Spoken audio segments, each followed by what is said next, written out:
feeling tough. Sweating through the days, ain't no broken plan. Talking with the folks from this thirsty land. Hello, everybody in Radio Land, and welcome back to a Farmer Tan podcast on kind of a decently warm evening in January, but it is showering outside right now. So legit rain, not a snow rain mix. It's yeah, it is just rain. So I guess that is a good thing. I am Jake in the 308 as usual, and we got Jared Aiden Bushels and Beef on the south side of the table where he belongs. And yeah, so we are, the 13th of January? Yeah. And warm enough. Wow, is it really? Yeah, I think it is. And it is. And warm enough, it is just raining. So yeah. And it has been that way all winter. Yeah. It has been the opposite. Instead of cold with a couple days of warm stretch, it's kind of like you get a cold snap right back to warmth. It's 2 days of cold, you're back to the 50s. It has been something. Yeah, which has been, we are not generally like that here. And not at all. I don't know if we're going to make up for lost time in February or if this is just going to be one of those winters. That's just how you know people will nag. Just can't think about nice things. It's just any good thing you got to see when the other shoe's going to drop. Yeah, any day now we're paying for this. Yeah, it's just, I don't know. If it's been raining good, they're like, oh, it's going to be a wet harvest. Yeah, I'm not going to get crops out. It's going to be so muddy. And then I remember all the fog days before harvest. Oh, yeah. Everybody's like, boy, December is going to just be packed full of snow, 40 days from fog days, look out. And I don't think December was anything but a September on repeat. Yeah, I think so. And I don't even know that we got any precipitation, so to speak, in December. Maybe a shower, but it sneaks up on you in the winter how dry it can get, and we've certainly been dry. Even this rain's not going to amount to much. It doesn't look like so. No, I don't. Sidewalk was pretty damp when we were out there. Yeah, earlier, that's about it. That's about it. All right, we got a dessert update. Jared and Molly tried crème brûlée and Bruce Lee. What did you think of that? I wasn't a fan. Yeah, how did I phrase it? It's like eating eggy tapioca pudding. That's what you said. Yeah. I stand by that. And minus the tapioca, so. Right. Which I'm disappointed to hear that because really crème brûlée is one of my favorite things. And actually the particular brand you got, the do-it-yourself at home ones, I love those. So I'm not upset at all. We got some sitting on the table here. He's like, here, you can have it. Yep, they're going home with you. I'm like, deal. I will take you up on that. And I apologize if I'm coughing this evening. I'll try to keep that to a minimum. I don't know what is going on, but I've got the I have got to try that again. Speech team. I have got the gravel road equivalent of washboards going on in the throat right now, and I don't really feel bad. Well, we just worked down supper with nothing to drink, so that might have done it. A little bit. We're too. fast eaters. We shoved it down. We ate faster than the coffee pot could. Exactly.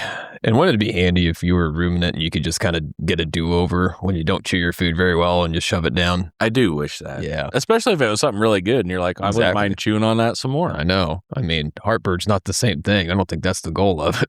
Yeah. You eat a little fast, sometimes it kind of tries to ruminate on you. Yeah.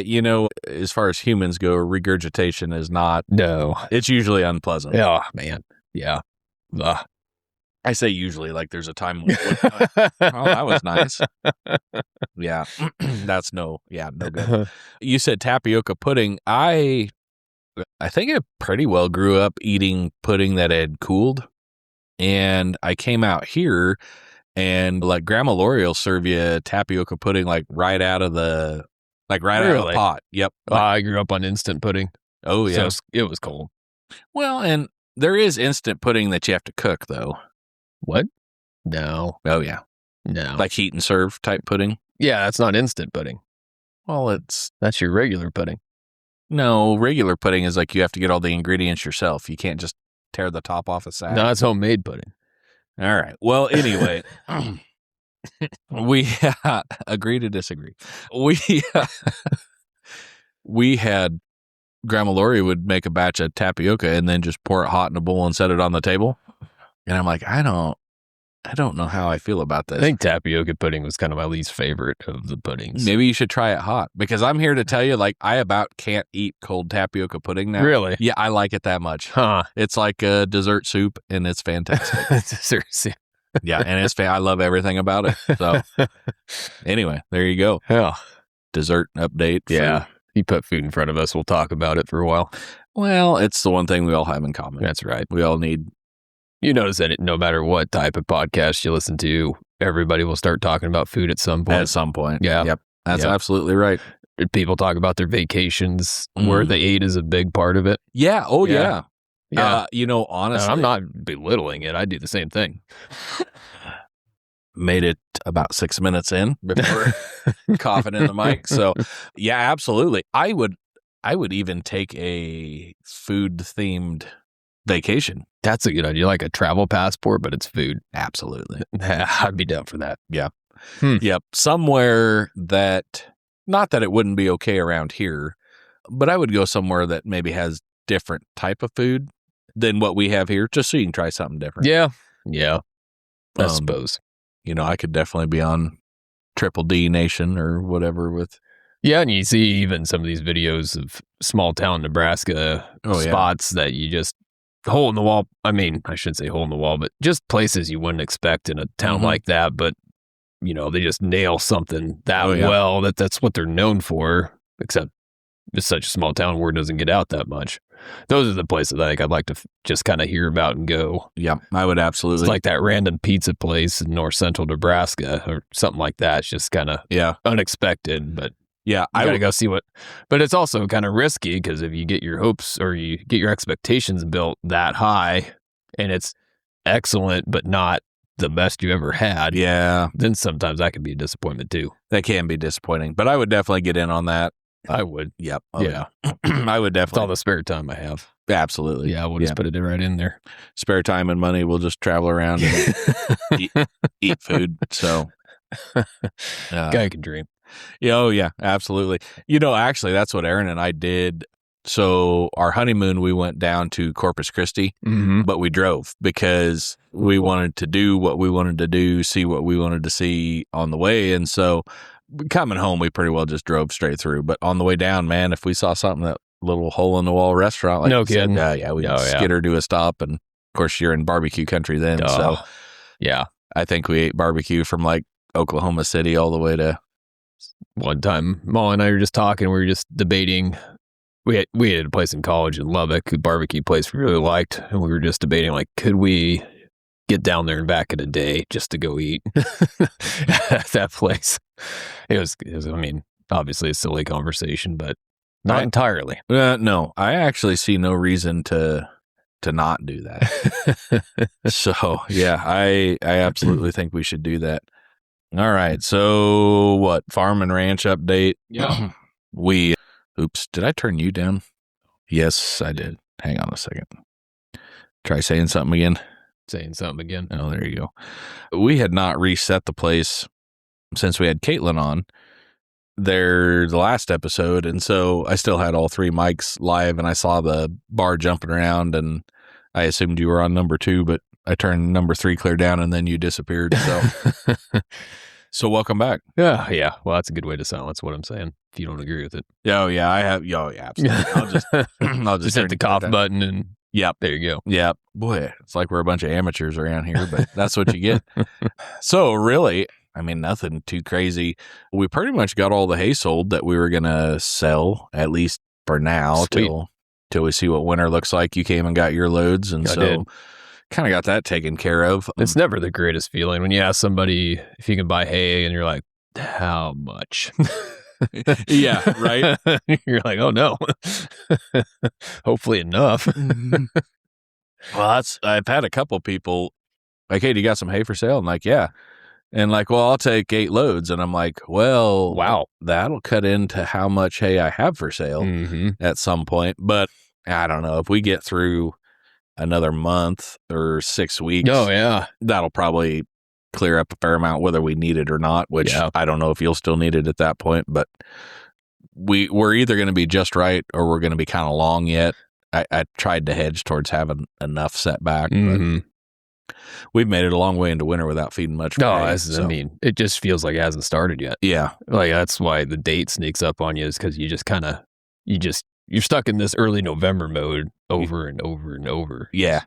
Yeah, absolutely. So anyway, but we did get that all done. So that was good. Started cleaning the shop. Actually, Aaron got started cleaning the shop, got a pretty good dent made in that. So finding a few random things that we don't need anymore. So we've been selling them off on Marketplace, and that's been, It's always an adventure. It's been an adventure. The online garage sale. You know, I had, and I don't know why we ever kept them. I think because we thought we were going to fix them or whatever needed done. I had an entire pallet of mostly Briggs & Stratton little engines. Some of them still had pumps on them. I think most of them were probably fertilizer pump motors at one time. Some of them still had pumps on them. Some of them didn't. I think it was one of those, well, it was getting so it wasn't running very well. Like, we don't have time for this. Put a different one on, took that one off, set it over here. We'll tune it up later. Mm-hmm.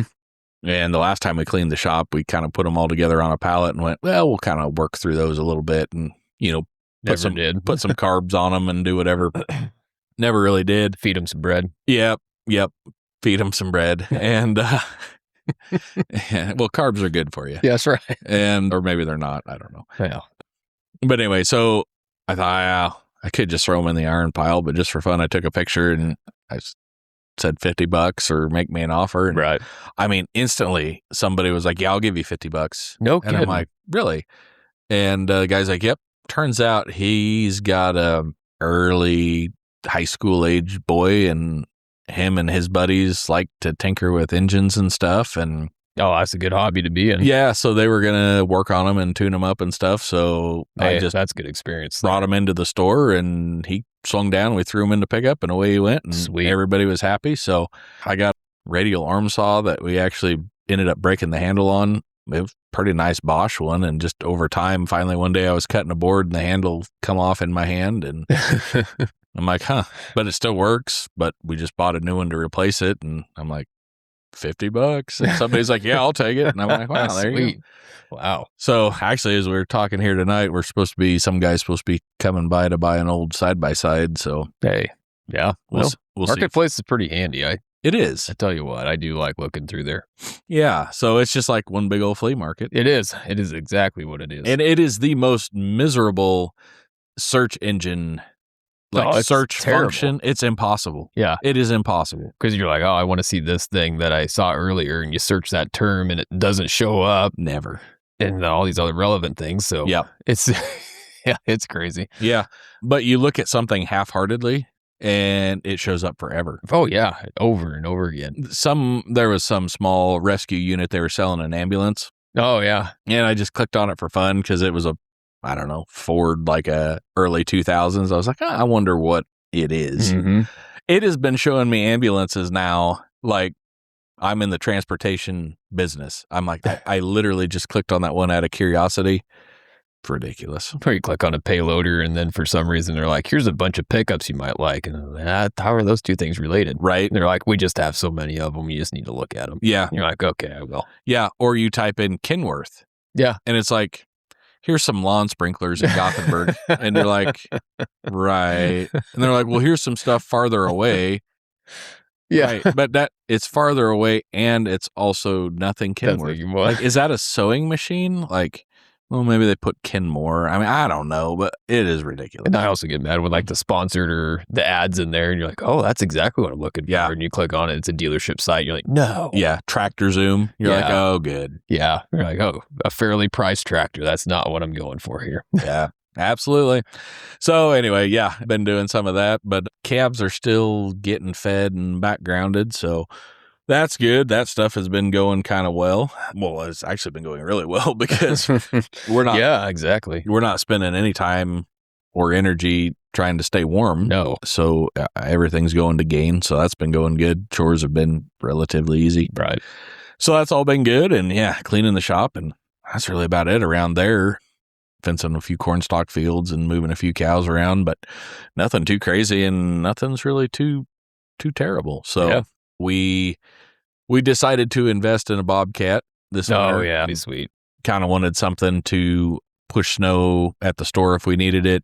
something we could use at home for whatever we felt like using it for. And so that's been kind of playing with that. And I've never heard anybody regret buying one. we're still in the looking for something to do as an excuse to use the Bobcat.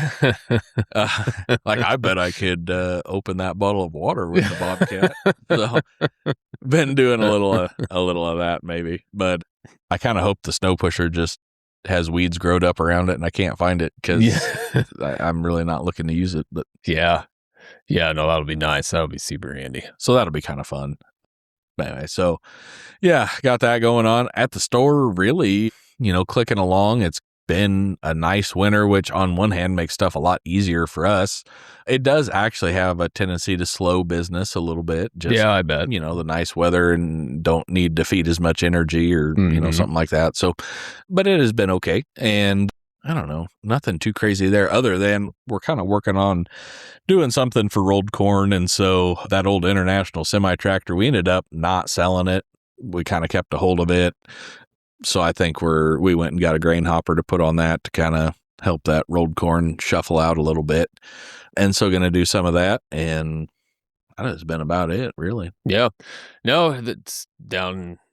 What I've been doing is just kind of, like you said, the weather's been nice. It's just kept going and going. So feel like I've been getting a lot done and not getting a lot done at the same time. It's just things have not slowed down. There's some inside computer stuff I need to get done, and it just hasn't been a day that really makes sense to sit in there and do it. So yeah, just background in calves and feeding, like you said, that's been going pretty easy, pretty well. And let's see, what else? Oh, the corral project, just kind of waiting on the bunks to get poured, continuous panels come in, get that going. We just keep joking that'll be when the weather turns is when we're ready to do that. Oh yeah. But got everything tore out. It's just ready to go back up. And yeah, I'm ready to get started on that project. It's been hanging over my head all winter. And other than that, yeah, just calves on stocks are doing fine. I keep getting one random one here and there getting out, and I can't figure out how. The only thing I can think of is it's just getting so dry that they're not really getting the shock through there. A lot of times ground gets that dry, you just don't get the conduction through the hooves. And I wonder if that's part of it or there's just a spot I just flat have not been able to figure out yet. Same calf or just different calves? Yeah, it's a different, I think one is a repeat offender, but it's usually a different character each time. Which, being by the highway, you find out about that pretty quick. And that's kind of the blessing and the curse of being by the highway. So yes, that is a fact. But I mean, anytime I've been around, they've just been right by the fence, so at least we're not getting stuff it's pretty wide road ditches, so thankfully, but that's always a concern is early morning, people going to work in the dark, and so something I like to get figured out or resolved. Yeah, sure. But absolutely. Then, I'm trying to think. Farming side, figuring out the inputs, when to price. USDA dropped us another gift in the report, so we were getting some momentum in the grain prices, thinking about doing some marketing, but that was a pretty bearish report. So now it's you kind of wonder what it's going to be like looking forward to the new crop, figuring out strategies, how stubborn I want to be with the grain in the bins. Yeah, all that. So what did now I don't remember, was it 1.3 or 1.7? How many million acres did they put in 12 million more on corn harvested acres. 12 million? Yeah. Really? Yep. Huh. So, talking to Garth, friend of the podcast, but his assumption is that 2024's crop was bigger than they projected. And rather than just kind of making that adjustment, they found another way to kind of put that in. Yeah. The question is I don't know, with the government shutdown and stuff, have they accurately tabulated what this year's corn crop was? Everyone thinks it was a smaller corn crop. Did this report absolve or integrate that with the 2024 crop, or waiting for all that to shake out? So right, that's just kind of in a time of year where there's not a lot to trade on. Report like this kind of it's going to last a while. So just it makes it a little bit tougher what to do going forward. It certainly wasn't expected. So getting inputs done, thinking of what needs done before calving hits, and spring will be here before we know it. And once that hits, you just keep your head down and plow ahead till midsummer, it seems like. Yeah. I was just looking up here to find a quick number on the USDA report, but that looks like a bunch of reading for a different time. So I knew anyway. Yeah, just more carry out. I think demand's still hanging in there, but yeah, when you're kind of dealing with lower markets and stuff, it just, I don't know. It doesn't take much to keep it down. It doesn't seem like. So there's just not a lot of positive news out there to act on. Right. Yeah, I don't know. And then feeder cattle are losing their mind again. They are steamrolling up towards upper limits of contracts again, which I don't know. It's I just give up trying to predict markets. It's a crazy time. Yeah, it really is. Well, I'm not having any luck finding anything handy, but yeah, it is interesting. It is interesting how they come out with an increase. 12 million acres is not nothing for sure. No. That's a lot of extra corn. It does make you wonder where it came from. Right. Yeah, or how they even get the information anymore. It's just kind of right.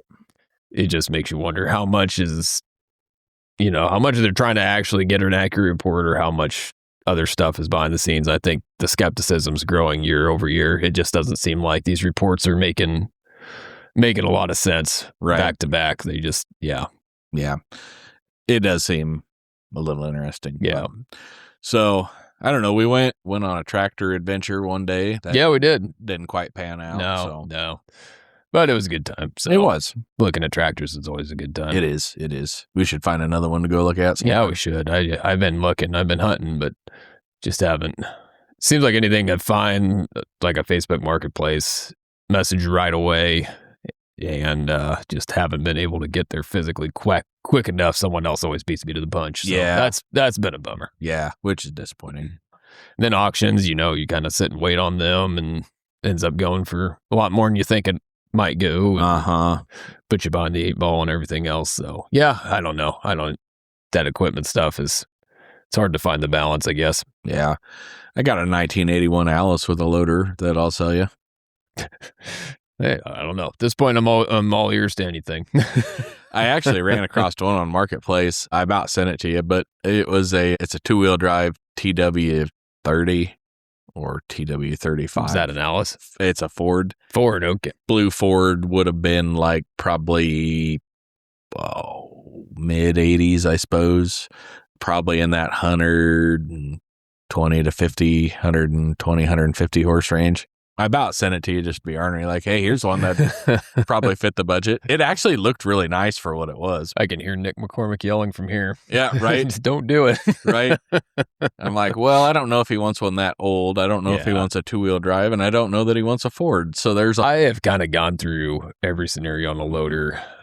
Because for a while I was thinking, well, if it can pick up a 2-wheel drive a lot cheaper than a front wheel assist, and then get a smaller, or I guess maybe not smaller, but cheaper skid steer to go with it. Oh, yeah. I'm like, well, then, if you can get 2 for the price of the front wheel assist, would that kind of work? And so I don't know. It's been a lot of scenarios back and forth. I think we'll just end up doing what we thought about doing in the first place. So, yeah.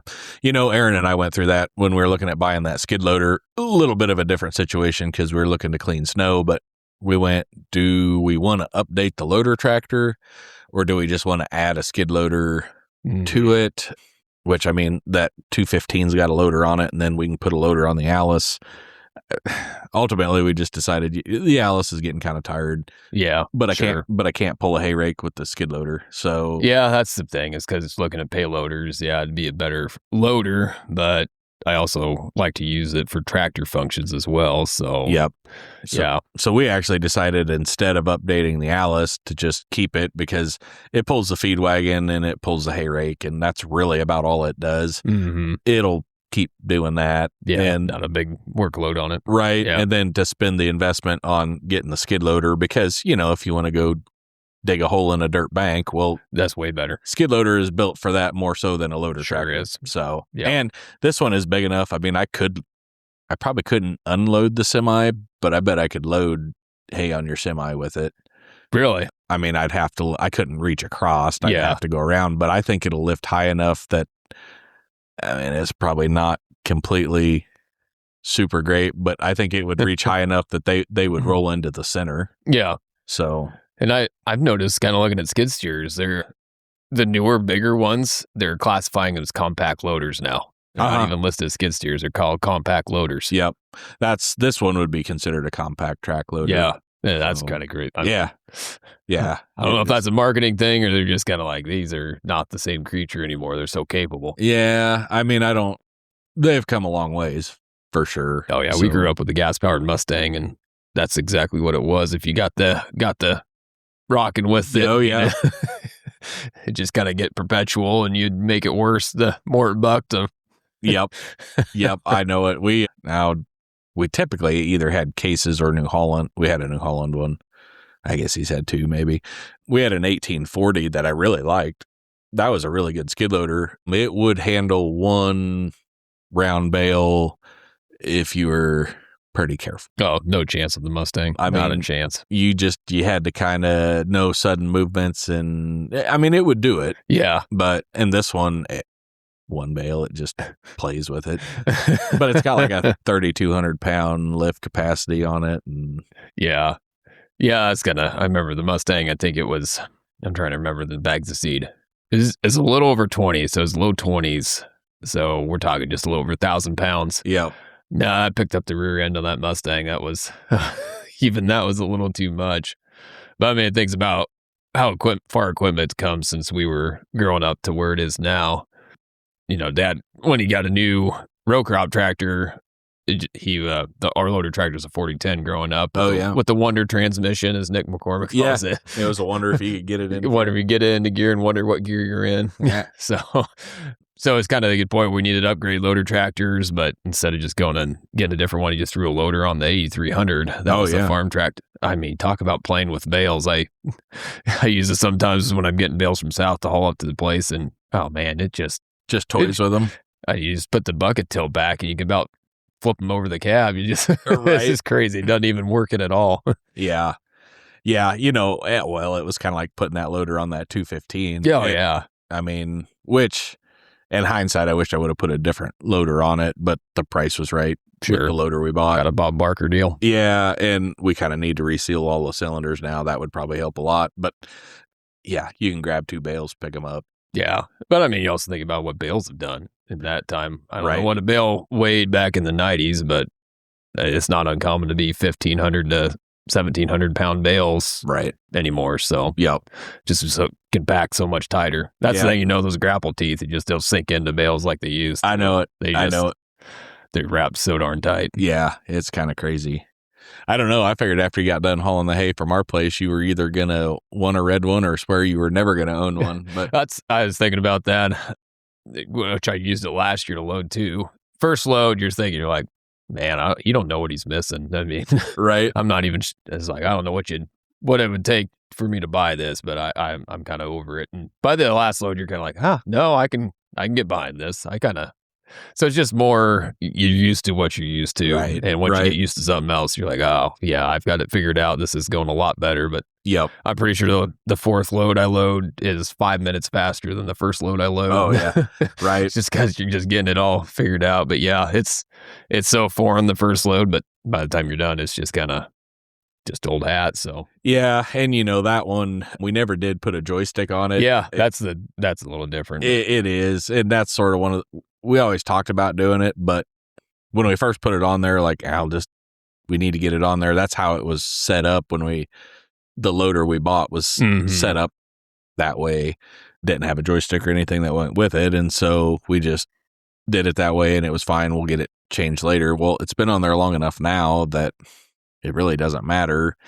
And when the loader's on there, and if we're pulling the processor is the only time we're short one hydraulic, and so there's a Fosse valve on it, and I don't know. It's really not a big deal, but no, and like just it's more the small things, not the major things, but like tilting the bucket down gets a little, it's a little quick. Right. But then you learn, well, as I'm raising it, if I start my tilt, that slows that down so it's not bouncing so much. Right. It's a lot smoother. So just tricks like that is stuff you got to figure out. That the first load, you're like, boy, this is real touchy. And once you figure that out, then and periodically, depending on what I'm doing, I will tweak my hydraulic flow a little bit. But I will say the one thing I have never cared for on that loader is how fast the bucket tilt will drop. Yeah.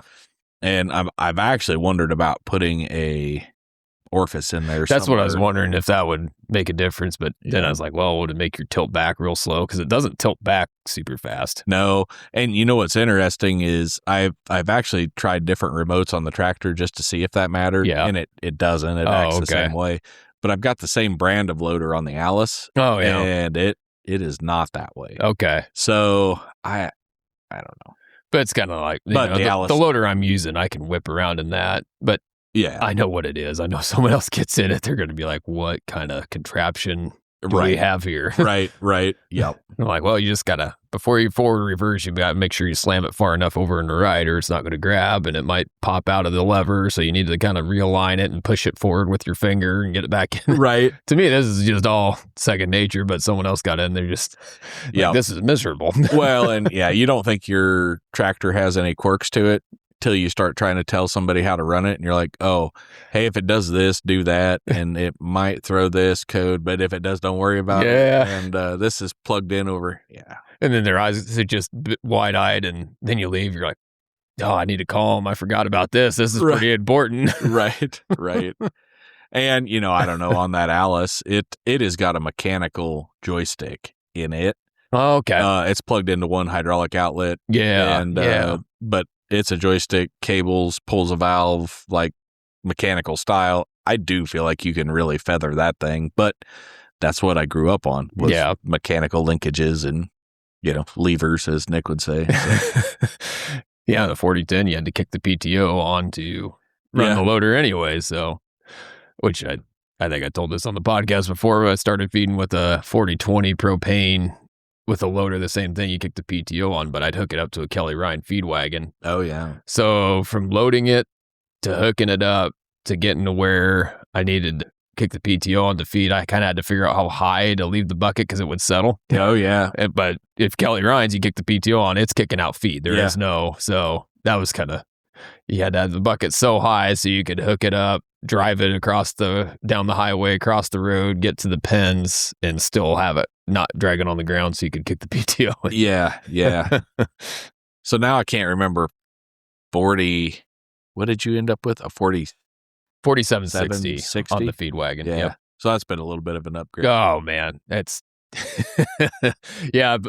When was that last year? Was that December-ish? January? We got snow and it went real cold. So you pack the snow, it wouldn't it turned in real slick. And I just had a 7800 front or just 2-wheel drive. Yeah.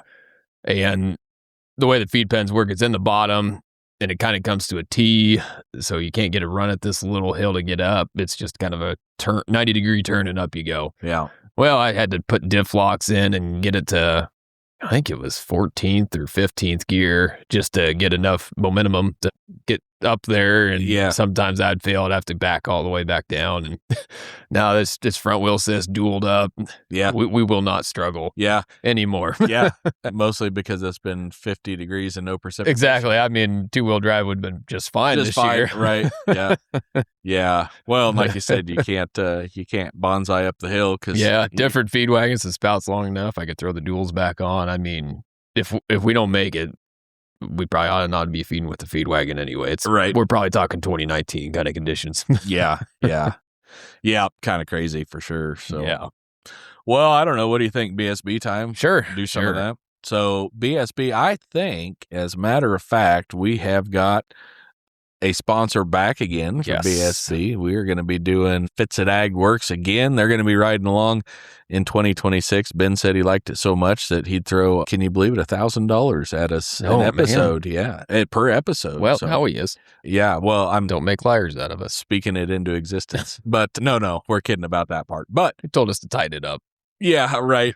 But he did say he enjoyed doing it. He said he'd come back along as a sponsor. So we want to make sure we give a shout out to Fits at Ag Works and pretty much covering all of our great state of Nebraska for the most part from the sounds of it. And so that is a good thing. He is a authorized ag leader sales and service type of dealership. So if you're getting ready for planting time, maybe got some tillage because it's been so nice. Maybe you're doing some strip tilling or putting on some fertilizer now even. And if something's not quite right, give him a shout. He can get that worked out of there for you and be all ready to go. So make sure you get the sprayers ready, planters ready. Spring is coming. Don't let it surprise you. Oh, yeah. And you've probably been doing some dirt work already anyway. I know actually we were digging an overflow over. The words overflow. Yeah, overfull. Oh, the words are tough tonight. We were digging an overflow pond here a week or so ago, little excavator, and it just dug like a champ. So, oh man, kind of crazy. But, yeah. But anyway, so Fits at Ag Works. Make sure you go check out Ben and the good folks down there at Fits at Ag Works in Eastern-ish Nebraska, and tell them we sent you, and you'll probably still get to pay full price. So use our code to pay full price. Yeah. Use the code TANFARMER1 to pay full price. All right, BSB, what do you got? All right, so we get past the holidays and into this time of winter. Gets you feeling a little nostalgic about spring, so that kind of got me thinking, buy, sell, burn to the ground. Let's go with, how about that warmish day, late March, early April, when you're driving down the road with the windows down, and now the choke cherries are blooming, some of them buckbrush is blooming, and just the scent of that. So you're just kind of going down a nice day, and just the smell of, or even alfalfa blooming. Just put gut smell, that'd be one. Mm-hmm. Next is driving past the first cutting of an alfalfa field, first time in the spring, just laid down. So that's the other experience. And the last one is watching that first thunderstorm of the spring rolling in. Not a severe one, but get the smell of rain ahead of it and just get to watch it come in nice and easy. It turns into be like nice 60 hundredths and just a good old spring thunderstorm. Yeah. So let's see. Thinking of some qualifying questions here for you. Well, can't think of it. I painted a pretty good picture there. You did pretty good. I need to. That's Bob Ross stuff right there. Happy little clouds the whole way. I need to know what time of day the thunderstorm is coming. Oh, right at 5 o'clock. So I mean, it's late enough in the day; it's not ruining your work. Yeah, but it's still light enough you can watch it come in. Yeah. All right. So I think I am probably going to buy the fresh cut alfalfa field smell. Well, even the sight of it. Yeah. I like that. But I like growing hay anyway. Yeah. But I love the way that smells. I figured that'd be up your alley. I really, really like that. So I am going to buy that one. Now, this is why I had to ask what time of day the thunderstorm was. Because depending on when it was, like I do appreciate it held off till 5 so that it didn't wreck the rest of the day. I almost like the ones that get there about bedtime. Yeah, but then you can't really see it. No, but there was something like falling to sleep listening to the thunder. On that. I do like that. Yeah. So I'm going to sell that one. I could probably buy that one as well.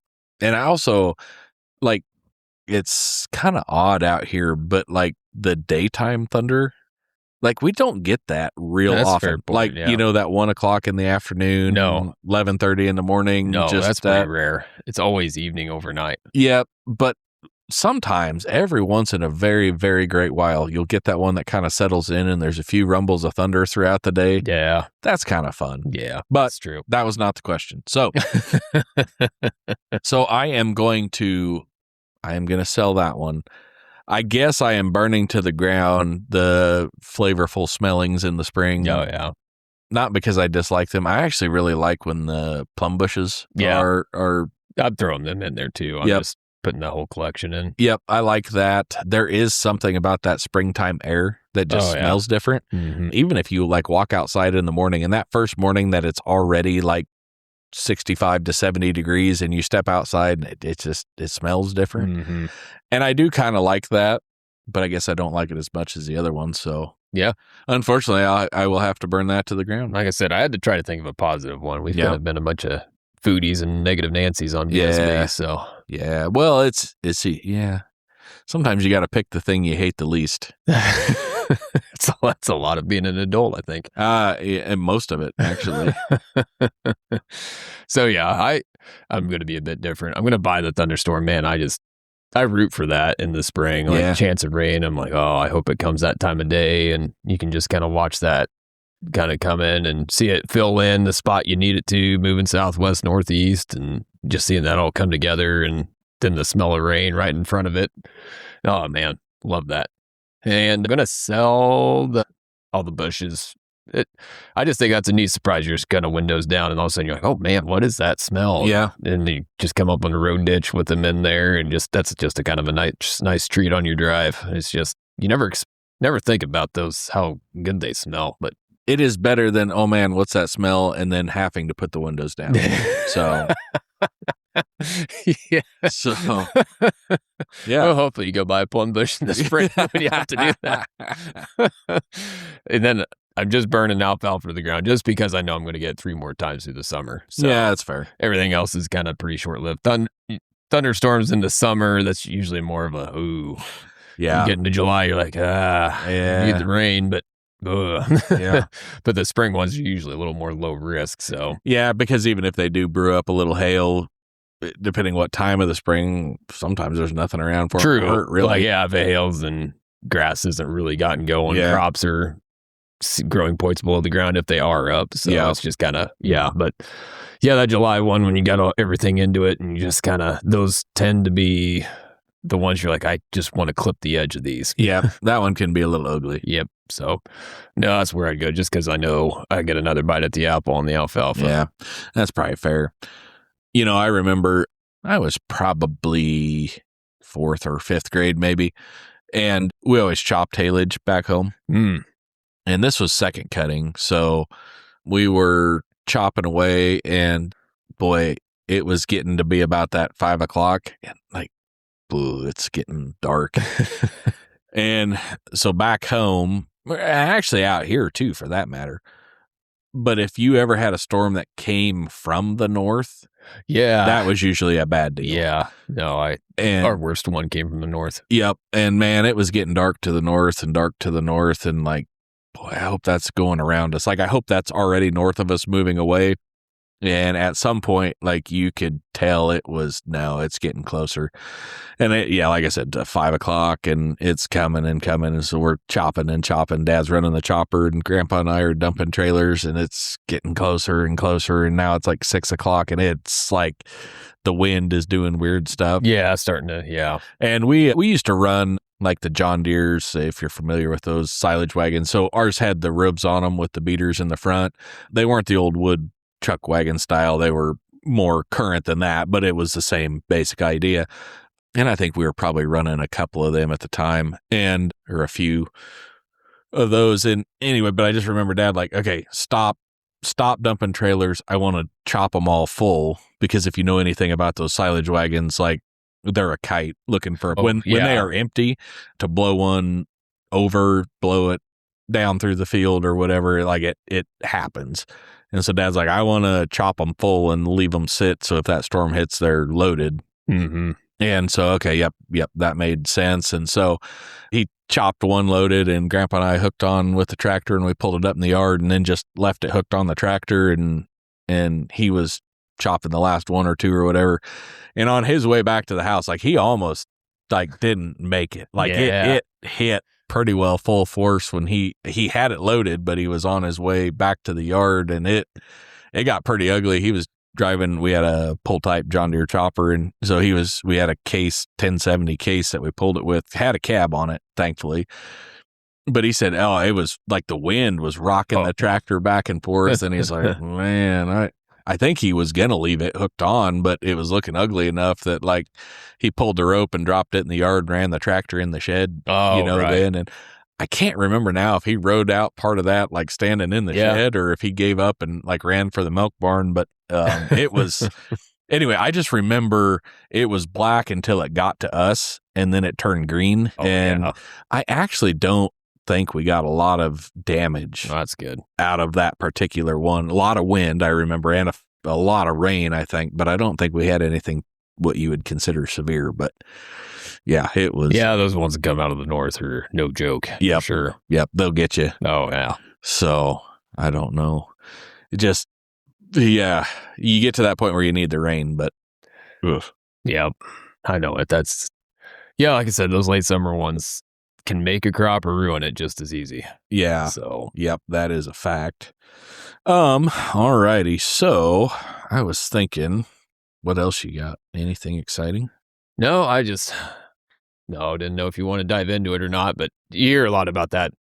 No, what are they calling that? The farm assistance program for the row crop people. That seems to be kind of the hot button topic in ag. Oh, So yeah. I was just going to get your thoughts.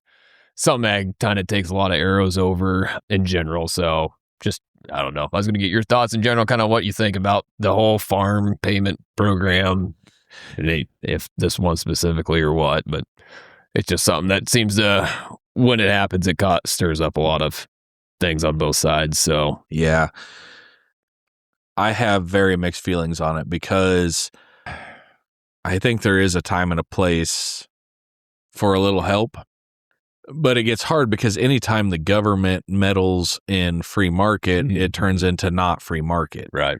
There's probably ways to structure some of that and make it work the way you would kind of desire it to work. But let's just be honest, the government does not have a great track record in putting programs together that work like they're supposed, like intended, without sacrificing something on one side or the other somewhat major.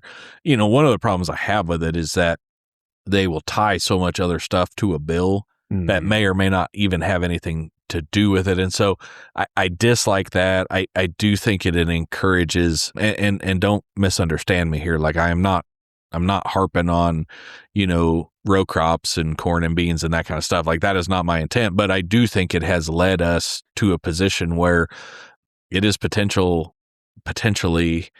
a problem that we outgrow our demand. And so then we go looking for more demand, which is a good thing, but are we just trying to put things in places to get rid of them when in reality maybe we should look at growing some other crops and mixing them in? So I am in no way dogging on anybody who's a corn and bean rotation guy or anything like that. I mean, ultimately we have to play the hand that we are dealt. Right. The American farmer is fantastic at adapting. And so I truly believe if they come out with a program that paid so well on oats that you couldn't not grow them, we'd have so many oats we couldn't stand it. Exactly. So I feel like lobbyists and just some manipulation takes place.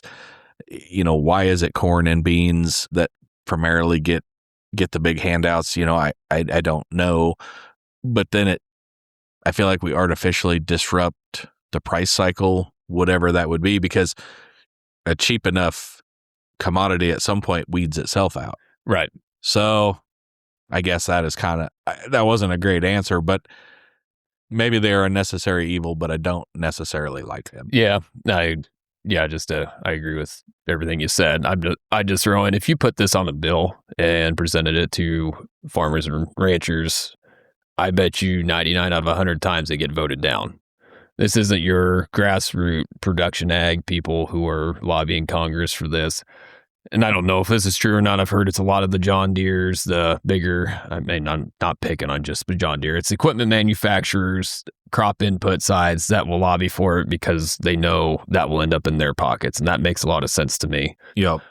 You know, just kind of this latest one, that's all that's going to do is just going to take a bite out of the operating note. That's what it's going to get put towards, which I don't know if that, you know, it's not going to go.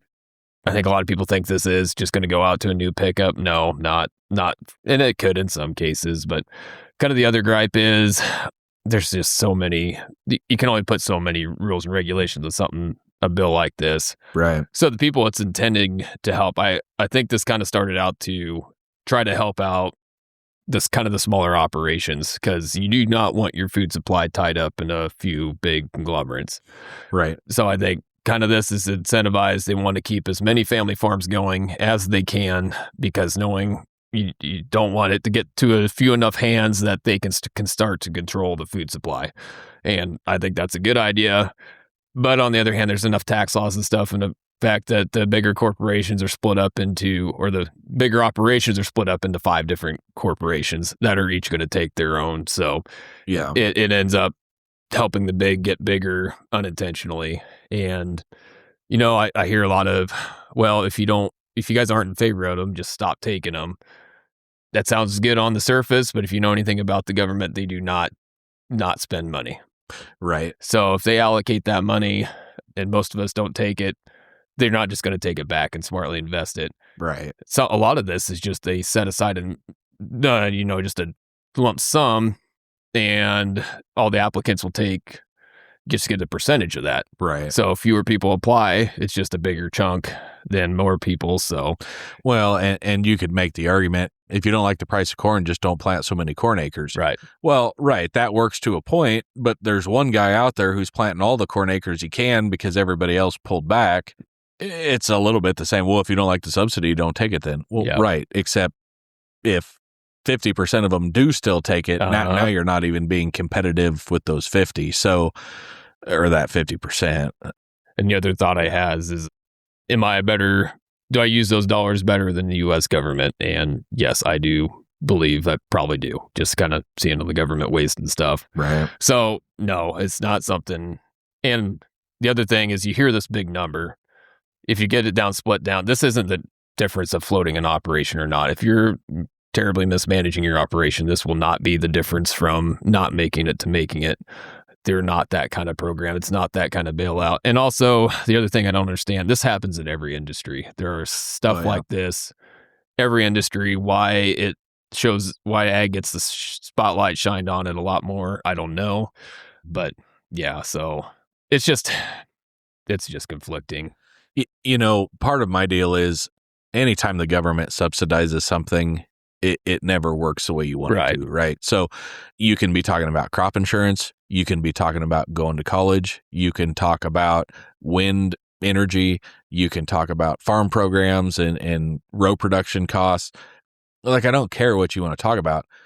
It all goes the same way. If the government came out tomorrow and said, look, we're going to give everybody in America $5 to buy a cheeseburger with, then the cost of cheeseburgers goes up by $5 overnight. Right. Like, that's going to happen. That's true. And so if they offer you, here's 20 grand to go to college with, well, suddenly the cost of tuition is somehow about 20 grand more than what it should be. That's fair. Or if the government said, well, we're going to give you this money to go $1,500 to purchase a new pickup truck with. Well, then the cost of new pickup trucks also just magically goes up by $1,500. Just all that to say that, you are putting something that's not exactly free market into the free market, and then the free market just takes advantage of it. And the point like you hit on, this is something I didn't realize till recently. The U.S. still net imports more dollars of agriculture commodities than it exports. Huh. And a lot of the reason corn and soybeans dominates is because how crop insurance works. It is more profitable to have a corn crop fail than it is to grow a lot of different, like wheat, for example. Wheat is all but dead in this area. That's because it hadn't rained all winter. I'm just talking as a viable crop in general. It used to be kind of a staple out here, but you can grow a dry land crop, have it fail a lot of times more profitably than you can grow wheat. And that is, again, kind of how the government set up. It's just incentivized to keep growing corn and soybeans, and farming's a business. You're chasing the dollar. Sure. And that's and now we've overproduced, and we just keep saying, well, keep growing demand. Well, if we're still net importing more, if we're importing barley, canola, some of that stuff, isn't there a place we can grow that? Why can't you incentivize to grow some barley and canola instead of importing it? Yeah. And, but I think it's kind of one of those things that started out, it was probably well thought out, and now to the point where it's just kind of here's a lump sum. Yeah. Just take, So, and I don't know some of that. And like I said, don't misunderstand what I'm saying. Like, I am not picking on the individuals, because you have to adapt to the game you're playing. So I understand that. Some of this, I don't know how you ever put that back in the box. But just your comment, the corn and beans thing, part of it is, look how we're all set up. Everybody's got a planter, everybody's got a corn head, everybody, like, it all works. Mm-hmm. It would be hard to grow a pivot of, carrots right now. Yeah. Because we just don't have that machinery. Mm-hmm. But I do wonder, I have often wondered what the price needs to do to see a large scale shift in the commodities that we're growing. Yeah, I've wondered that too. And I don't know what that is, because apparently we're not there yet. And it takes money to do that. The equipment cost it's a huge commitment. even if to shift that. Even if you were just going to add wheat or barley or canola or oats, that's making the assumption that you have a drill to put it in with. And, pretty much probably everybody's got a platform head and a combine capable of harvesting it. But it does change some of your other crop. Like it changes your whole crop rotation, because now you're looking at, around here, you're cutting wheat, in the summer. Well, you can go into that wheat stubble with something next spring. But when you're ready to plant the wheat, you may not have that other crop out yet, or there's all sorts of just logistic stuff that, it's not insurmountable by any means, but it is not what we are used to doing now. And also the receiving facilities have adapted with it too. Like if I wanted to grow sunflowers now, I think Big Springs is the closest place. Could be. So well over 2 hours, closer to 3. One way. If you just on a whim wanted to do cotton, there's nowhere here that would take cotton. No. So a lot of this stuff, if the market says cotton's more profitable than corn, you don't have a way to take it anywhere. Well, even just milo, right? So that's getting less and less. So. You can put milo in with the same planter you have now. Yeah. You're harvesting it with the same combine and the same equipment, same grain cart, same semi, but you're probably going to Edison or Farnham will take it. Farnham will take some. But at the same time, they're going to hammer you on the basis. Right. Because they got to get it to their end market, which is not anywhere close. Yep. Yeah. And you look at, which is interesting because milo is oftentimes you can use it 1-to-1 as a replacement for corn. You can feed it. Yeah. Whether it's in a feed ration or whether it's in an ethanol application or whatever. So, I don't know. I do think that is one of those, you're talking about demand. I think we'd cure a lot of that demand in a hurry if we went to grain-based fuels. Right. And that's the other, it seems to make too much sense. I'm not sure why it's not working. That's another thing where the government's got to get involved just to keep it afloat. Right. I don't get that either. We want to decrease our fossil fuel demand, importing it. We're overproducing a grain-based fuel. That just makes too much sense. I wonder why it is. Yeah, we're fighting an uphill battle there. Right. My guess is big oil is probably just going to assume so. Out lobby anything that anybody else can do. That's the frustrating thing is, I don't get how lobbying's legal, but mainly because the body that benefits is the one that has to vote it to be illegal. So right. Yeah. The dog is going to vote to kick all the fleas off, and all the fleas are going to vote to stay on the dog. The dog only gets one vote. That's so, right. I think that's a little bit of how that works. But so it's a lot of these problems you don't realize they're there until it's too late to really go back. So I don't know.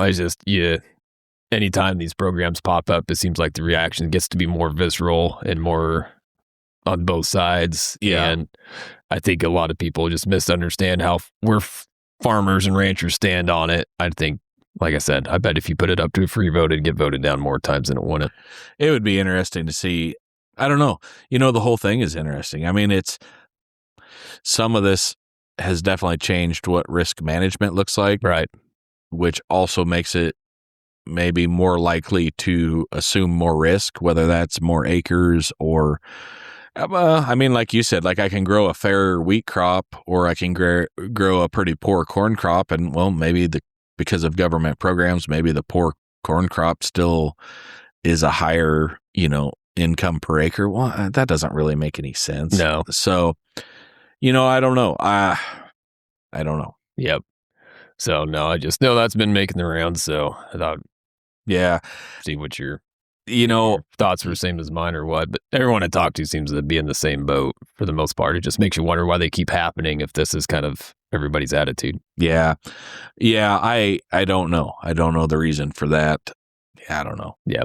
It's just another way to spend tax money, I guess. I suppose. But which is kind of disappointing because we've talked about it on here probably before, but so I go to work and I make money. And then the government takes a portion of that money in taxes. And so I'm working hard and I decide, I want a new pickup truck. So I go buy a pickup truck with money that's already been taxed once. Yep. Now I pay sales tax on the pickup truck. Okay, well, that's part of the privilege of buying that pickup truck. So I drive it a couple of years. Might decide, you know what, things are pretty good. I want another new pickup truck, but I don't need two. So I'm going to sell this one to you. And so I sell it to you. Now, depending on, if I made a bunch of money on it when I sold it to you, because maybe it was just a change in the market and, who knows or whatever. Well, that may be income that I have to pay taxes on, or maybe not. But at any rate, you still have to go pay sales tax on that pickup. Well, you've already bought a pickup that's been taxed once. Yeah. Now it gets taxed again. Yep. And all in the meantime, you're filling it up and being taxed the whole time you're using it. I mean, all the time. And it just seems silly that how long can you tax that same dollar? Yeah. Until you've actually got more tax revenue out of the dollar than the dollar itself was worth to begin with. Yeah. So to me, that is kind of frustrating. I've often wondered if you itemized like a tax report. So here is your tax bill for the year. And you look at that and it's 10 grand. Okay, well, it's 10 grand, I guess. But what happens if they sent one and you said, well, you paid this guy this much money, or you paid this Department of Roads to update this, or you paid that? Like, if there was some sort of an accountability there, that might be different. The other thing I wonder is, because we're in ag and it's a little different, we have to go to the bank and make everything work there. And we also get a big tax bill, whatever that looks like. And people are like, oh, you can write it off. You can write it off. Well, but that's, that's not quite how that works, right? No. But so, I mean, you can do some stuff to help offset, but it is what it is. But it's eventually going to come. But the bill is going to come due someday, no matter what you do. And you see that, because we're in ag, you see that in one shot at one time as one amount. Yeah. Where the general public, they take a couple $100 out of your paycheck. Yeah, I mean, that kind of hurts too. But I think if everybody had to write a check at tax time, like ag does, that might also change. Whoa, wait a minute. It's how much? Yeah. But they're looking like, oh, I'm getting my return from the government. You mean the government's letting you have some of your money back? True. Yeah. That they used for free before they gave it back to you? Nah. Yeah, it's a lot of stuff would be frustrating if you sat there and thought about it. And I think the other thing is just a little misunderstanding on how farmers, ranchers make money. It is the wildest system. You start a year not knowing what you'll sell your product for, and you don't get to decide what you pay for inputs. You get told what you'll pay for that. So there's just a lot of that you don't know. And I kind of get the dissension from the public. There's a lot of people who've been farming a long time that do have nice houses and nice vehicles, and then they say, you're going to get paid this. That would be, I can see how that can be frustrating too. So I certainly don't blame the public for when this gets put out in front of them to be a little agitated on how that works. So and I don't either. But when you look at it, when you look at individual farmers, or at least the owner of the farm, however you're looking at it, oftentimes same person, but that is the CEO of that company. That is the owner of that business. It's easy to sort of attack them because, like, well, I see Jared and, I see he's got this pickup or that house or whatever. But is anybody getting upset at the tax breaks that, like, Apple's getting? Yeah. I mean, maybe people are, but that's one guy. He's pretty insulated. Like, we don't even know, you don't see him out in public at your school event or whatever it is. Just saying, like, the tax breaks at Apple, Walmart, like it exists Chevrolet, in every industry for some reason. I think it's because ag is such a few percentage of people, and we are not vocal. We're pretty easy targets, and I think that we're not organized. Yeah, because if we were, we'd just quit planting corn for a year, and that people said we about need that. The government program. I heard of farmers say, like, if we just everyone took 10% of their acres and put it in hay, or just fallowed it, think what that would do to the market. You're like, yes, but there would be a fraction of them like, hey, I could just plant that 10 acres and cash in. Oh yeah, enough people would do that. It wouldn't work. And that's Yeah. Plus, they had a program like that in the 80s. It was the set-aside acres, and that's exactly how it was. You had to take a percentage of your acres and plant them to a non-program crop. Okay. So they were, that's what Dad did. He planted, because you could plant it to alfalfa. Yeah. Well, we fed alfalfa on the dairy Worked anyway, just so fine. we planted to alfalfa. You could actually chop silage off of it. So they'd plant, corn and chop silage off. Or they, and I was so young when that was happening, or maybe didn't even exist in the early parts of it. You'd have to ask somebody else. I think you could get paid on acres that you left sit idle, but I don't remember how that changed based on if you put a crop on, or maybe it didn't matter. I don't really know, but I do know that is part of the reason why popcorn out here became so big. So if you're not familiar with the area, we grow a lot of popcorn in this part of the world. At the time, popcorn was a non-program crop. That's how it got going. Okay. And so you could still plant, and we can grow really good popcorn out here. That's partially how that got started. Okay. So, yeah, kind of crazy, but. Yeah, and I guess just another thought before we move on, but kind of the most successful farms you see, I bet if you looked into them, most of them are at least 5 generations in. Like Could it has taken it takes that long to get to that point in a farming operation to get it to where you're, it's probably cash flowing decent. It's built on you don't see first generation, second generation farms turning into that profitable. And also, if you're kind of looking at the nicer operations, it's kind of just like a business. If someone owned 3 grocery stores, had a nicer place, drove nicer vehicles, you would say, oh, that makes sense. So right. For some reason, I think it's just the mindset that we're in open cab tractors that I don't know, that it's just, it's a perception thing. And the farther and farther ag and stuff gets detached, the more and more this is going to happen. And it's not surprising. So, and I think social media, people are doing a really good job of trying to educate, but we're at a point where a lot of society is not interested in learning. Right. They're certainly interested in engaging in arguments, but not so much keeping open mind and learning. So I don't know how much good the ag advocacy is doing, but I appreciate we're trying. Oh yeah, absolutely. Absolutely. So, for sure. Yep. All right. What do you say we do what are you looking at, and then we'll scurry on out of here? Yeah, sounds good to me. All right. What are you looking at?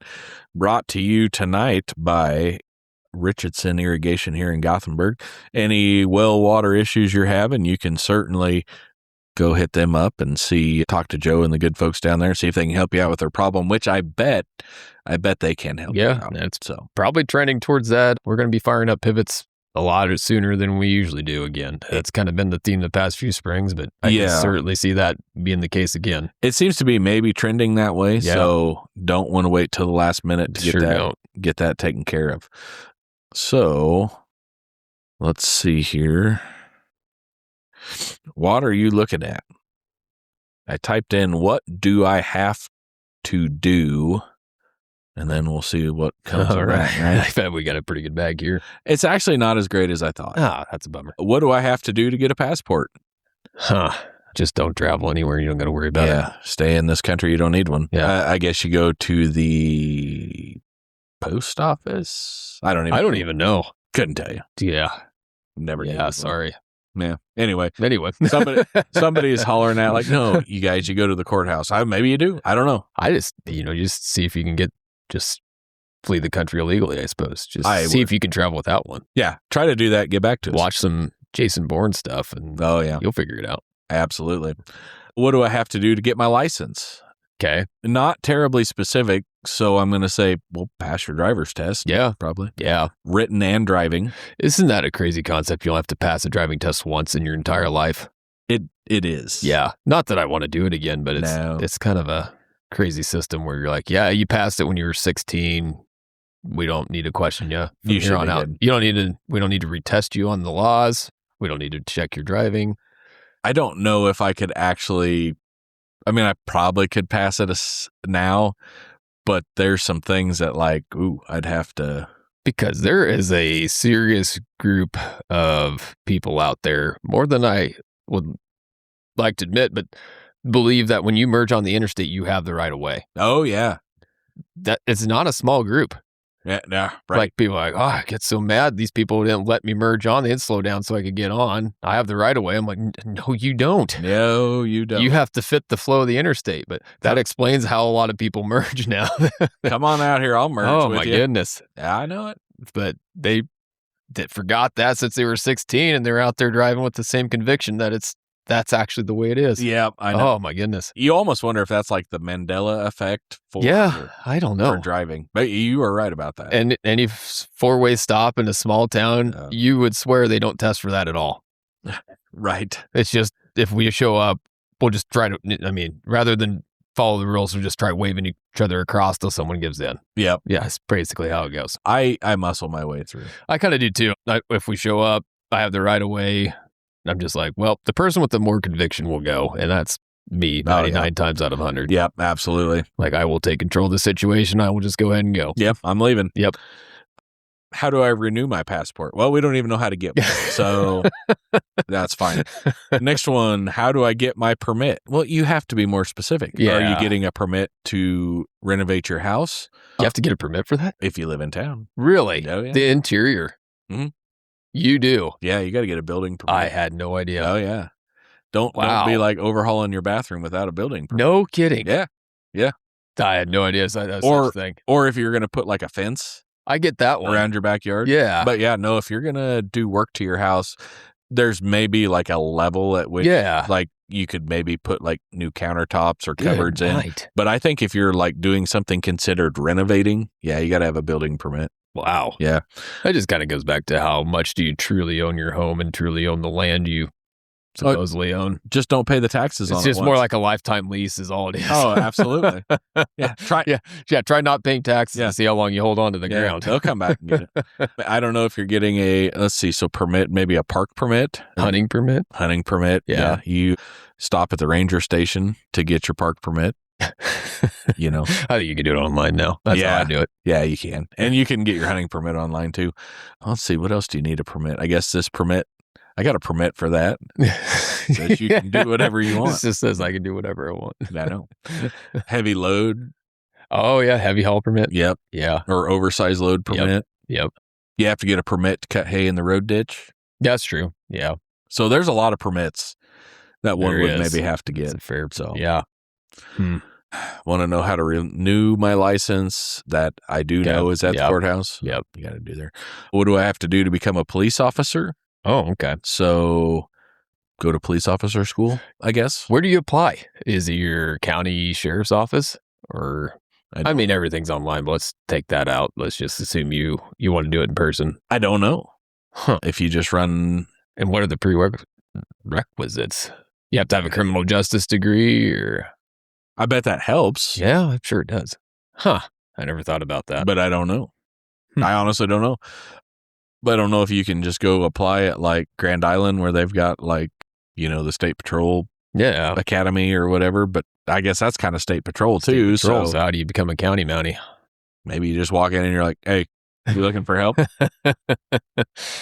Yeah, there's got to be some sort of training somewhere, I'd assume. I would assume so. Yeah. But probably a background check. Well, this one is in the same vein, but substantially easier. What do I have to do to become a firefighter? Put out a fire. Yeah, there you go. Like at that point, don't start them. Yeah. Well, yeah. Yeah. We have all been firefighters at some point. Not trying to steal any valor because I know there are guys who no, their job description is firefighter. Yep. And to do that, I suppose that's the same way. There's probably a training. Yeah, classes. But in small town America, I think you show up at the fire hall and you're like, hey, can I be on the...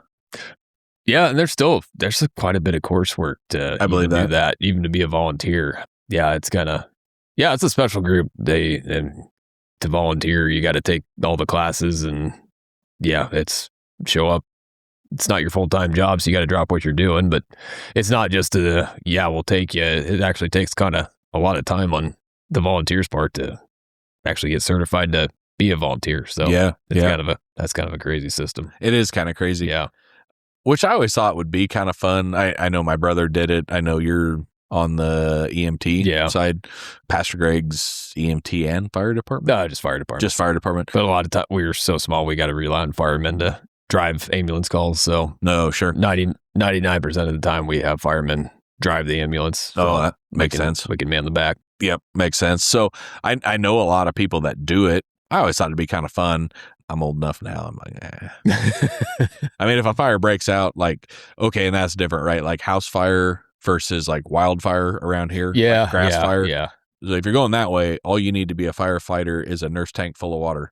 Right. And like, it is amazing. If you have never been to a big like grass fire, I mean, there's neighbors, there's people from miles away showing up with, tanks of water in their pickup, nurse trailers, semis full of water, side by sides with grass rigs in them. I mean, it is really something. Yeah, it is neat to see the ag community show up, and I know it's a big help. The only caveat I'd put onto that is let the firefighters direct you what to do. I think a lot of times we tend to show up and we're used to being our own boss, and we're just going to go do what we want to do and work in cooperation. Yeah. Take some orders. Yep. But yeah, we had a fire. It was a really dry spring. We had some really big, nasty fires, and that was like 3 or 4 years ago. Had one, is a dry thunderstorm. Oh, yeah. Lightning strike, no rain. Started a fire just southeast of us, so I went and got the disc hooked up. And I remember the ground was so hard, I could only get like an inch disc under at a time. Yeah. So I was just going back and forth, back and forth, back and forth. I had to bow out because my pre-cleaner got plugged full of the husk because it was so windy and the tractor was overheating. So I was able to stop it, and I had to go home, and then they got it all cleaned out and I headed back out. By the time I got out there's about 6 or 7 discs, and they had it contained, and the firemen are like, well, there's a bale fire at a feedlot over by Cozad, and there's also one that just started up down at Cambridge. They're like, this one's good. We're going to contain. Yeah. Do you think people just picked up their disc and went home? They're like, well, no, we're here. We're instead of just discing the edges, we're just going to disc this whole burned area. Yeah. We're going to get a recreational tillage. Wow. So it's just kind of like, we don't need to till under the already burned part out in the middle, but they're like, yeah, we're here. We might as well just disc the whole thing. Yeah, we're not just going to we're not going to contain the fire. Yeah. We're going to beat it into submission. Yeah, absolutely.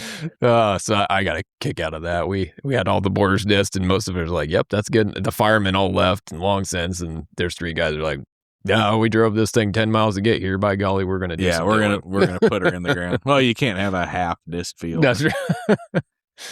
All right. I also did one because that one wasn't super great. I did how can, and I just left it at that. Oh, wow. It also was not great, though, really.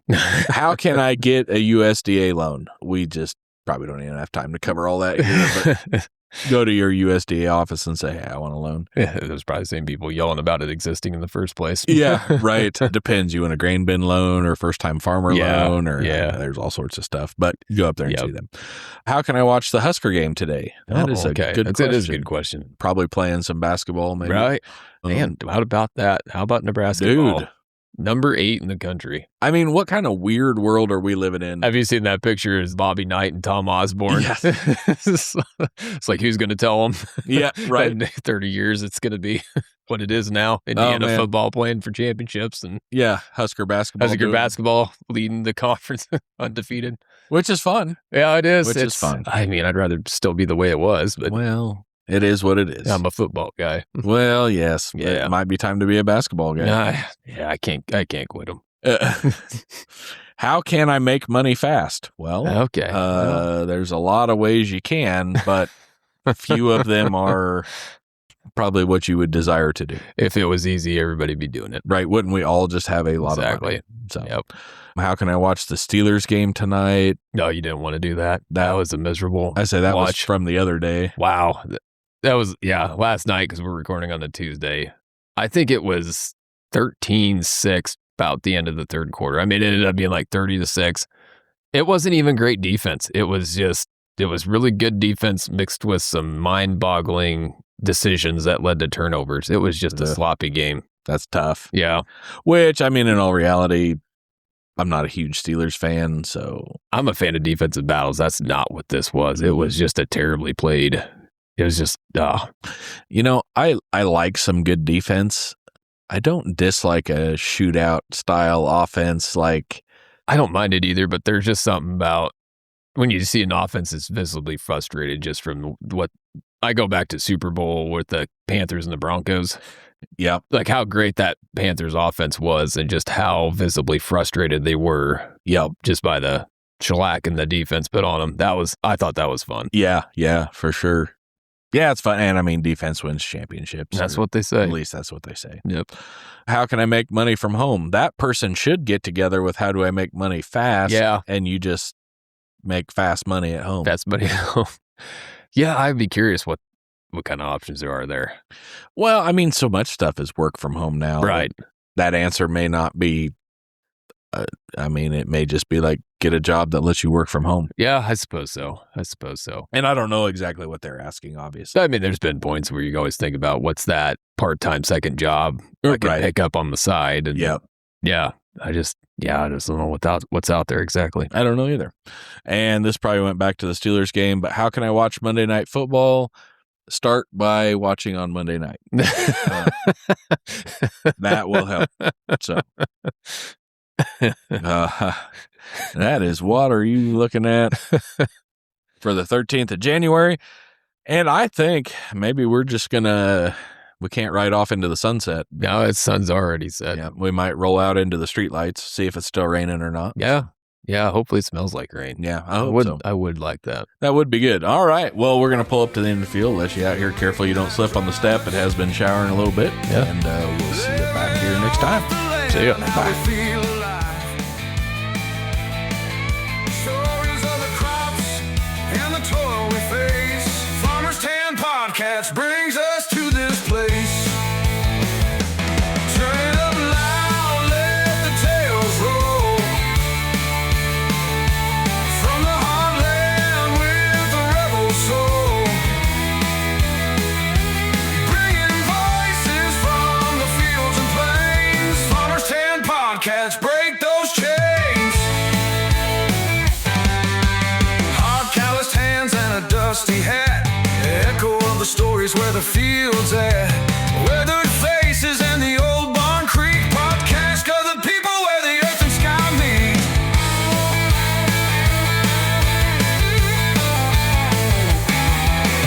Riding on the wind, harvest time close.